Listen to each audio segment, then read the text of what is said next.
Hello viewers, welcome back to our channel. అందరికీ నమస్కారం. ఈరోజు పప్పు రసంలోకి దేంట్లోకైనా సూపర్గా ఉంటే స్పైసీ చికెన్ ఫ్రై ఏ విధంగా ప్రిపేర్ చేసుకోవాలో చూద్దాం. ఫస్ట్ మనం అందరూ చేసే పనే చేయాలండి. స్టవ్ వెలిగించుకోవాలండి. స్టవ్ వెలిగించుకున్న తర్వాత పెనంలో ఒక 2-3 స్పూన్ల వరకు ఆయిల్ వేసుకోవాలి. ఇందులోనే ఆవాలు వేసి చిట్లిన తర్వాత ఆనియన్స్, అదేవిధంగా పచ్చిమిర్చి, పసుపు ఇవన్నీ వేసి వేయించుకోవాలి.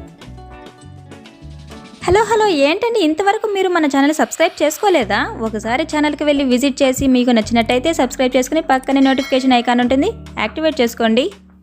ఉల్లిపాయలు మొత్తం గోల్డెన్ బ్రౌన్ కలర్ వచ్చే వరకు వేయించుకోవాలి. తర్వాత ఇందులో 1 kg వరకు చికెన్ వేసుకోవాలి. మీరు బోన్లెస్ కావాలంటే బోన్లెస్ వేసుకోండి, లేకపోతే బోన్తో సహా వేసేయండి, ఉడికిపోతుంది, ఏం పర్వాలేదు.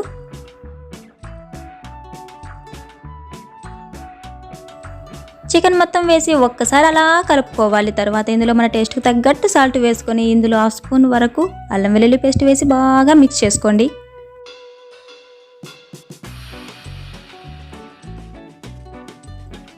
చికెన్ ఈ విధంగా వేపుతూ ఉండండి. ఇందులో వచ్చే వాటర్ మొత్తం సరిపోతుంది. చికెన్కి సపరేట్గా మనం వాటర్ వేసి బాయిల్ చేసే అవసరం లేదు. ఇందులో వచ్చే వాటర్తోనే చికెన్ బాయిల్ అయిపోతుంది. ఇందులోనే కొద్దిగా మిరియాల పొడి వేసి కలుపుకోవాలి. నేను ఇక్కడ 1 స్పూన్ వరకు ధనియాల పొడి, అదేవిధంగా 1 స్పూన్ వరకు చిల్లీ పౌడర్ వేసుకున్నాను. ఇందులో కొద్దిగా కరివేపాకు వేసుకోవాలి. మీకు స్పైస్ అనేది ఇంకా కావాలి అనుకుంటే ఇంకొద్దిగా ఎక్స్ట్రా యాడ్ చేసుకోండి, ధనియాల పొడి అదేవిధంగా చిల్లీ పౌడర్ని.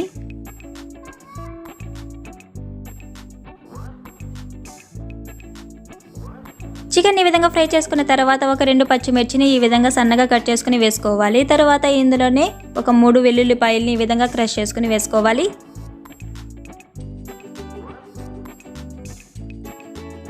ఈ విధంగా వెల్లుల్లి వేసిన తర్వాత 5 మినిట్స్ వరకు కలుపుకుంటూనే ఉండాలి, లేకపోతే వెల్లుల్లి వేసాం కాబట్టి మాడిపోతుంది చికెన్ అనేది.